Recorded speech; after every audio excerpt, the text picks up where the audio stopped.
Então, isso é bem interessante, porque sempre foi muito, né, eu acho que muita gente pensa no crédito de carbono, ele pensa num plantio de uma árvore, no plantio de uma floresta, né? Então, assim, uma coisa que eu acho que é importante a gente entender é que o crédito de carbono, diferente de um sequestro, né, de uma tonelada de CO2 ou diferente de uma redução de uma emissão, o crédito de carbono ele passa por todo um processo, né? Então, assim, eu posso fazer um projeto e eu posso reduzir as emissões, mas eu não necessariamente tenho um crédito de carbono. O crédito de carbono ele é um ativo intangível, né? Então você tem um projeto, né? Então a gente acho que para explicar, né, de uma maneira mais simples, eu tenho um projeto. Esse meu projeto ele tem o que a gente chama de uma linha de base, né? Então hoje ele emite uma certa quantidade de gases de efeito estufa e eu vou fazer uma atividade de projeto onde eu vou reduzir essas minhas emissões. Tá? Então, para cada tonelada de CO2 equivalente que eu estiver reduzindo, eu tenho um crédito de carbono. Mentira, eu tenho uma redução de emissões de gás de efeito estufa, de uma tonelada. Para eu ter Uhum. crédito de carbono, eu tenho que passar por todo um processo. Né? Então, qual é esse processo? Né? Então, depende, hoje nós temos, assim, praticamente, se a gente for separar, nós temos dois tipos de mercado. Nós temos um mercado que é o mercado regulado, que ele é regulado pelas Nações Unidas, e nós temos um mercado voluntário, que aí a gente tem diversos estándares que podem ser utilizados, né? Não tem uma regulação como a das Nações Unidas, mas cada estândar tem ali o seu comitê, tem as suas regras e tudo mais. Vou falar do mercado regulado, que eu acho que é um pouco mais complexo, né? E aí ele é mais completo, digamos assim, em termos de processo. Então, eu tenho essa minha redução. A primeira coisa é entender se existe realmente essa redução das emissões de gás de efeito estufa. Após isso, eu tenho que analisar que mercado que eu vou entrar. Entendendo o mercado, vamos para o mercado regulado, eu tenho que procurar uma metodologia, né, já aprovada pelas Nações Unidas para eu estar submetendo esse meu projeto. Então, hoje, se você entrar no site das Nações Unidas, que é UNFCCC, né, unfccc.int, você consegue entrar lá, vai ter uma abinha que chama CDM, né, e você entra lá e você vai em metodologias. Existem dezenas de metodologias para diversos tipos de projetos. Tá? Aí, uma coisa que eu acho que é bem interessante, que só para o mundo entender, hoje no mundo são 14.500 projetos registrados. Tá? Nossa, tá tudo isso? 14.500 projetos? Tanto o mercado voluntário quanto o mercado regulado. Né? São Tá. 14.500 projetos.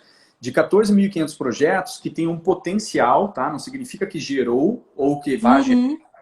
um potencial de 14 bilhões de toneladas de CO2 reduzidas, né? Então, no mundo inteiro hoje, né? Dentro dessa possibilidade de geração. Então, o que acontece é o seguinte, você tem que entrar lá e uma coisa que eu acho que é o mais interessante ainda é dizer que desse acumulado, 3/4 desses projetos não tem nada a ver com floresta. Então, todo mundo Hum. acha que o crédito de carbono vem da floresta. Ele vem também. Mas dos projetos registrados até hoje, 3/4 foram projetos na parte industrial, geração de energia renovável, emissões fugitivas, substituição de combustíveis. Né? Então, é daí que veio a grande quantidade de crédito de carbono. Agora, nos últimos cinco... Das áreas industriais, você está falando. Isso, principalmente. Olha que legal. Talvez até É. por falta de metodologia, né, do próprio mercado. Tanto que agora, se a gente for pegar nos últimos 5 anos, 42% dos projetos registrados aí já foram de florestas. Né, muito entrando para a parte dos projetos RED, né, então de desmatamento Sim. evitado. Então, assim, você entra lá, você escolhe uma metodologia. Você tem que entender, dentro da metodologia, você tem as aplicabilidades da metodologia. Então, você tem que ver se o teu projeto, primeira coisa, se o teu projeto ele é aplicável a essa metodologia. É aplicável a metodologia. Legal. Eu tenho que saber se o meu crédito de carbono ele tem adicionalidade. Se o meu projeto ele tem adicionalidade. O que é adicionalidade? Esse, acho que é o ponto principal Esse do... é o principal, é. Você sabe porque é o processo sempre mais complexo, né? Quando a gente vai aprovar um projeto. O que é o crédito de carbono? O crédito de carbono não é simplesmente, eu fui lá e eu reduzi uma emissão, então eu quero meu crédito de carbono. Você tem que comprovar que você precisa desse crédito de carbono para tornar o teu projeto possível. Então, isso é o que a gente chama de adicionalidade financeira, né?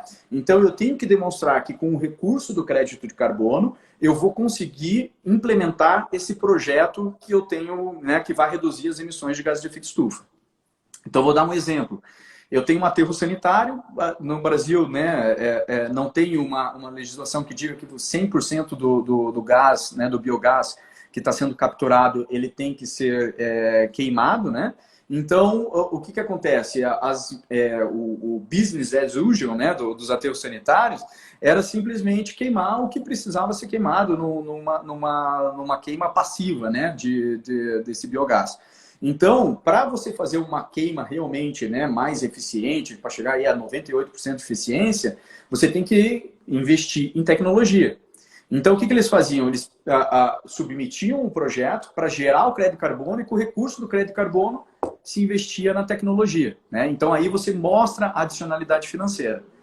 Então, se você viu que o teu projeto ele tem já uma metodologia e ele tem adicionalidade financeira, você pode seguir em frente. Paulo, não tem a metodologia. Você pode submeter uma nova metodologia para as Nações Unidas. Tem um tempo, tem um custo, mas existe essa possibilidade, né? Foi assim que o mercado foi se desenvolvendo. Após eu identificar isso, eu tenho que fazer, então, o que a gente chama de DCP, que é o documento de concepção do projeto. Então, é um documento, né, que você vai seguir todas as regras, por exemplo, do teu standard ou das próprias Nações Unidas, que você vai seguir para você preencher todo o teu projeto. Você vai falar sobre o teu projeto, localização, qual a tecnologia empregada, quais são os impactos, o quanto que vai reduzir. Você tem toda uma metodologia de cálculo para demonstrar, né, essa tua redução das emissões. E aí, com isso, você tem esse projeto, daí você vai passar para a próxima fase, que aí é a fase, né, que a Geisa conhece muito melhor do que eu, que é a fase aí de validação do meu projeto. Então, aí a gente tem que escolher aí, né, uma empresa terceira, que a gente chama de DOE, né, e essa empresa ela tem que ter, aí você pode falar melhor do que eu, né, Geisa, mas tem que estar lá, né, registrada com as Nações Unidas, dentro dos seus diferentes escopos, e aí a DOE vai validar aquilo que a gente colocou dentro do documento de concepção do projeto. Feito isso, e tem um vai e vem, obviamente, é uma auditoria, né? Então vai ver se todos os dados estão corretos, vai ter uma visita no teu projeto e tudo mais.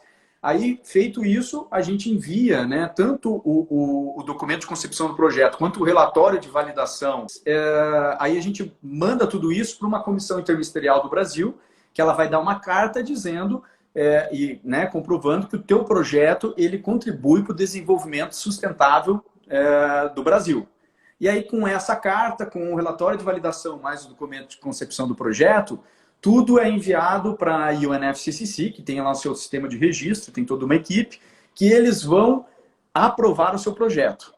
Tem o crédito de carbono? Não.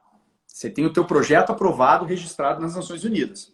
Isso que a gente está falando leva, dependendo do tipo de projeto, aí numa faixa de 1 ano aí, né, para ele ser aprovado. Feito isso, a gente pode, o projeto aprovado, a gente começa o monitoramento do projeto. Ou seja, por uma pequena central hidrelétrica, ela começou a gerar energia, teu projeto já está aprovado, ou seja, com cada megawatt-hora ali que você estiver colocando, inserindo no sistema interligado nacional, você está gerando lá uma certa quantidade de crédito de carbono. Fechado 1 ano, você prepara esse teu relatório, você vai novamente para uma DOE, você vai verificar agora o teu relatório. Ela vai ver se tudo aquilo que você colocou no relatório está condizente e depois a gente manda para as Nações Unidas também para passar por um processo que aí sim a gente tem a emissão do crédito de carbono, né? Então a gente está falando aí que para você realmente ter um crédito de carbono, a gente está falando pelo menos uma média aí de 2 anos, né, para você gerar esse teu crédito de carbono. Isso eu estou falando para um projeto de, por exemplo, de geração de energia, né? Se a gente estiver falando um projeto de desmatamento evitado, aí a gente já está falando aí num processo um pouco mais complexo, né? De documentação, né? A própria auditoria, né? Às vezes é um pouco mais complexa, né?